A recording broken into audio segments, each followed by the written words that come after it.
Olá, pessoal do Café com Leitura e você, tudo bom? Vamos dar sequência ao livro De Todo o Coração, capítulo 2.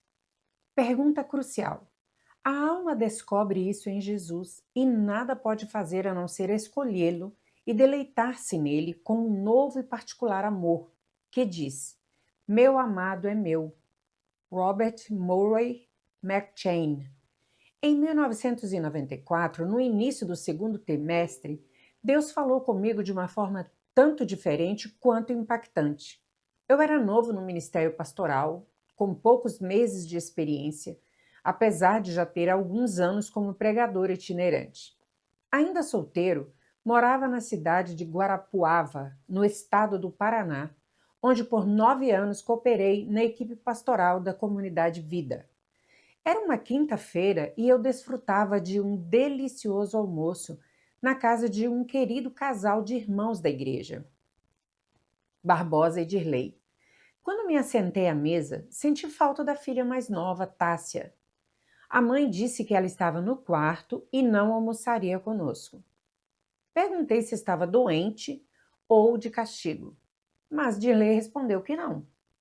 Contou-me então que a menina de apenas 7 anos só conseguia chorar e orar desde que acordara por conta de um sonho muito impactante. Curioso, pedi que compartilhasse comigo o que ela havia sonhado. Afinal, não é comum uma criança tão nova preferir ficar trancada no quarto, emocionada e em oração. A mãe disse que Tássia quase não conseguira compartilhar o ocorrido. Emocionava-se ao lembrar da experiência, chorava muito ao tentar contá-la. Aos poucos, relatou aos pais que sonhara com um de nossos cultos. E eu estava lá. Ela me viu subir na plataforma para pregar. De repente, o telhado do barracão foi sendo enrolado, ao mesmo tempo que os céus também se abriam.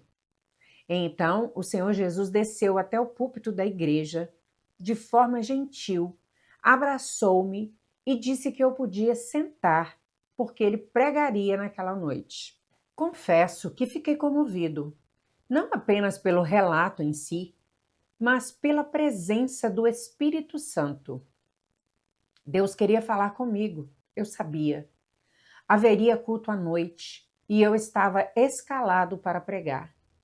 Deduzi que o sonho estava relacionado ao que o Senhor desejava para aquela reunião.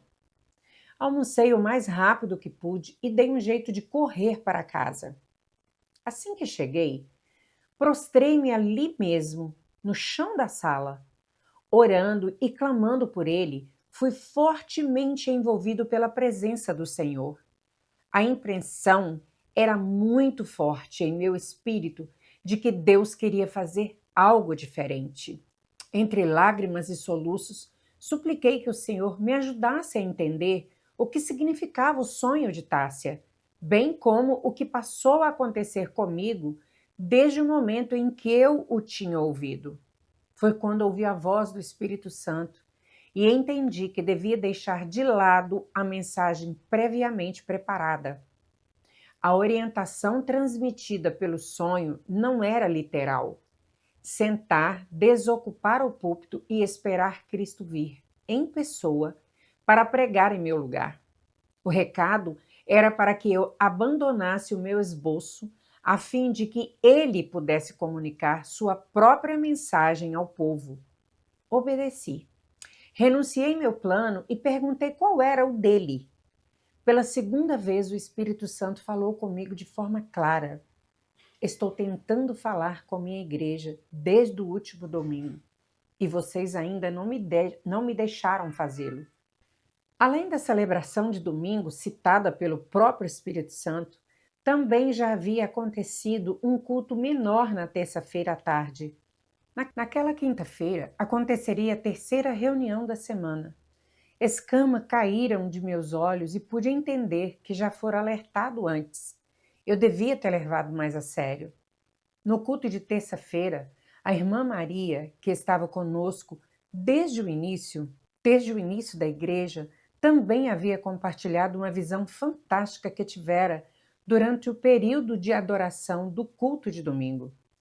Apesar de estar com os olhos abertos e todos os sentidos respondendo normalmente, Maria viu o teto do barracão que abrigava a igreja, composto por ferro e telhas de zinco, abrir-se ao meio, cada metade enrolada para um lado. O céu, por sua vez, também se abriu. Então vislumbrou uma pessoa gloriosa, cujo rosto brilhava como o sol. Não podia enxergar sua forma, dada a intensidade da luz. Envolvido em chamas até a altura da cintura, estava rodeado de anjos. Um dos braços encontrava-se estendido para o lado, revelando uma marca em sua mão. Imediatamente ela soube a quem contemplava. Com a outra mão voltada em direção à igreja, dedo em riste, o Senhor Jesus perguntou: Tu me amas? Ele repetiu a pergunta 3 vezes. Sua voz soava alta e forte como um trovão. Depois da terceira pergunta, o céu se fechou e o telhado do prédio voltou ao normal. Maria disse que, a princípio, achou que todos estivessem presenciando o mesmo fenômeno. As pessoas à volta, contudo, agiam naturalmente como em qualquer outra reunião.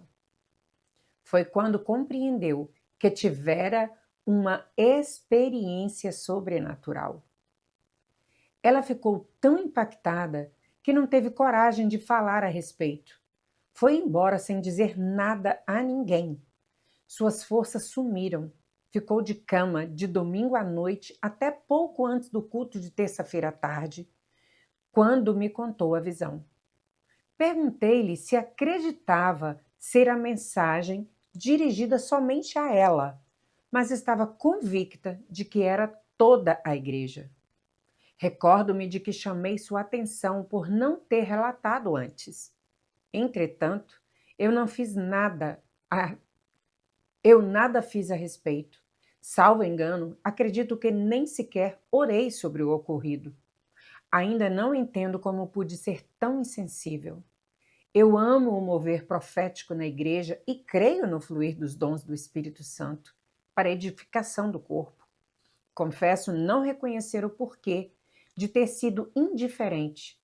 Afinal de contas, não é comum pessoas receberem de Deus uma visão aberta como aquela. Enfim, fui. Ouvi o relato do sonho de Tássia 2 dias depois da conversa com a irmã Maria.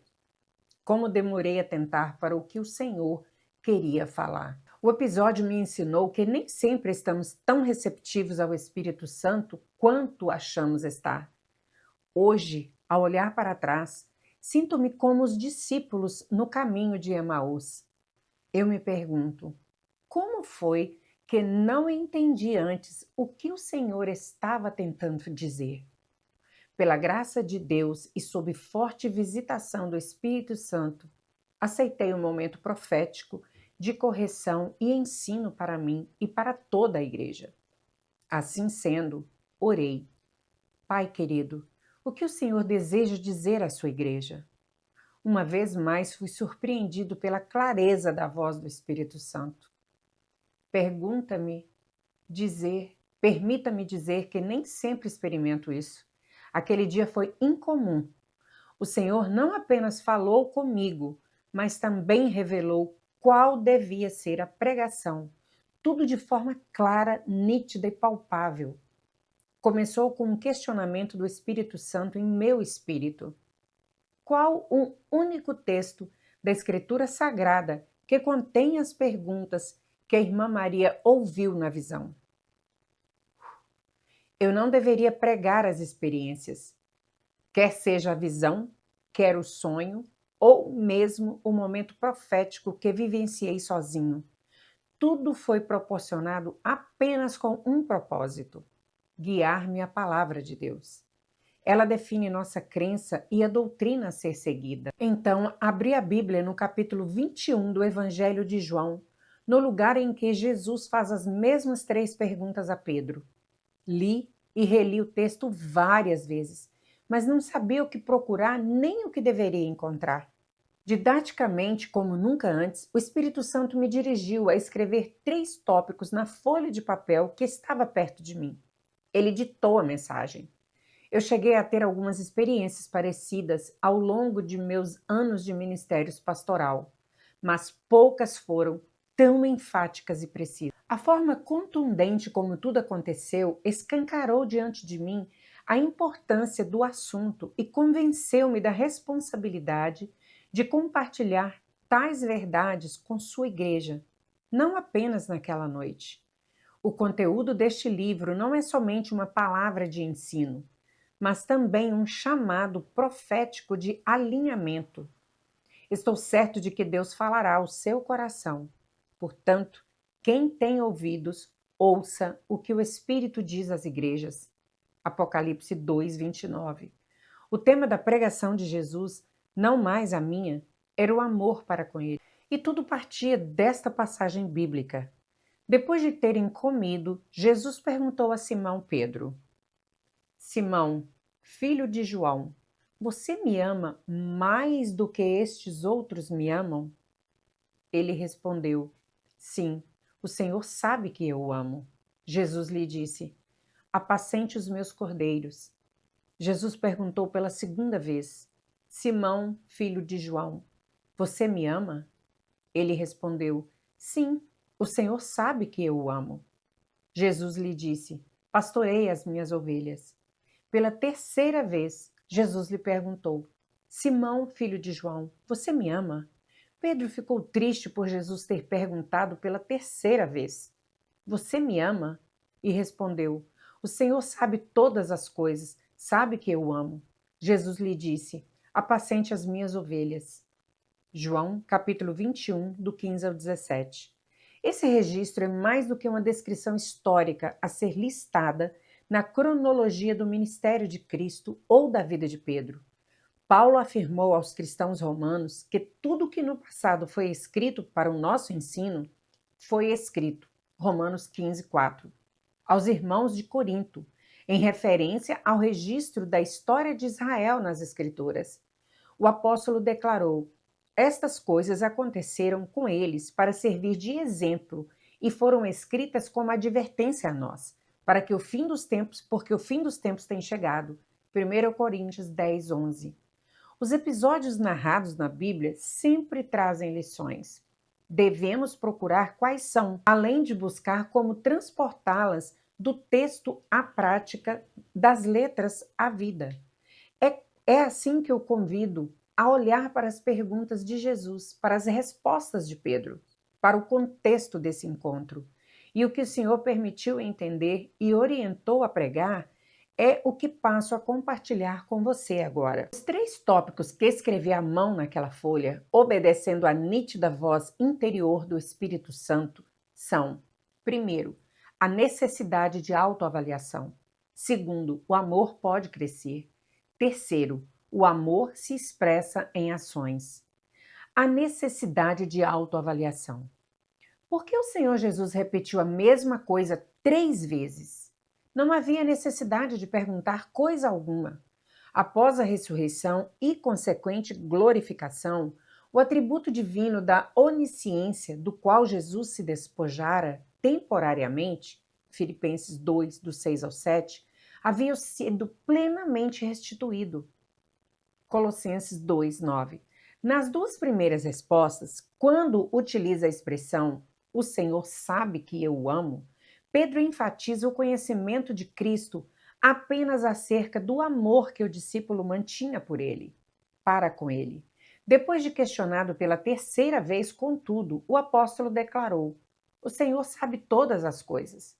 Aqui Pedro se refere à onisciência de Cristo, ao fato de que nada fugia ao conhecimento dele. Se Cristo sabia todas as coisas, mas ainda assim fez perguntas a Pedro, concluímos que ele o fez não para descobrir a resposta, e sim para conduzir o propósito apóstolo a uma autoavaliação. Penso que a intenção de Cristo era fazer com que Pedro olhasse para dentro de si mesmo e, assim fazendo, mensurasse tanto a qualidade como a intensidade do amor que tinha por Jesus. As três perguntas, embora parecidas, não são iguais. Há detalhes que distinguem cada uma delas, e não é certo ignorá-los. Na primeira, Cristo não indaga apenas sobre amá-lo, mas estabelece uma comparação. Simão, filho de João, você me ama mais do que estes outros me amam? João 21:15. O ponto principal não era se Pedro amava, mas se ele amava mais do que os outros apóstolos. Por que o mestre perguntaria isso? Será que desejava incitar algum tipo de competição entre os discípulos? É claro que não. Se Cristo os repreendeu quando começaram uma disputa a respeito de quem era o maior, em Marcos 9, 33 a 35, é porque, obviamente, ele não admitia esse tipo de comportamento. A resposta está um pouco atrás na linha do tempo. Antes, Pedro se achava melhor do que os demais apóstolos. Certa vez afirmou: ainda que o Senhor venha a ser um tropeço para todos, não será para mim. Marcos 14, 29. Basicamente, ele declarava que todos os outros discípulos poderiam falhar, mas ele não. Observe outro aspecto importante. Ao cair da tarde, Jesus pôs-se à mesa com os 12 discípulos, e enquanto comia, Jesus disse: em verdade lhes digo que um de vocês vai me trair. E eles, muito entristecidos, começaram um por um a perguntar-lhe: por acaso seria eu, Senhor? Mateus 26, do 20 ao 22. Enquanto os demais discípulos de Jesus enxergavam-se como candidatos a traidores do Mestre, a postura de Pedro mantinha-se altiva. Darei a minha vida pelo Senhor. João 13, 37. Ele acreditava que amava a Cristo a ponto de morrer por ele. Matthew Henry, que viveu de 1662 a 1714, em seu clássico comentário bíblico, destaca: você me ama mais do que estes me amam, mais do que qualquer outro dos discípulos me ama? E então a pergunta tem a finalidade de repreendê-lo pela sua vanglória inútil. Ainda que todos os homens se escandalizem em ti, eu nunca me escandalizarei. Você ainda pensa da mesma maneira? O apóstolo continuou a entregar a realidade de seu coração. Quando Jesus menciona a existência de um traidor entre os discípulos, Pedro pede a João que pergunte ao Senhor quem cometeria a traição. Depois de dizer isso, Jesus se angustiou em espírito e afirmou: em verdade lhes digo, que um de vocês vai me trair. Então os discípulos olharam um para o outro sem saber a quem ele se referia. Ao lado de Jesus estava reclinado um dos seus discípulos, aquele quem ele amava. Simão Pedro fez um sinal a esse para que perguntasse a Jesus a quem Jesus se referia. João capítulo 13, do 21 ao 24.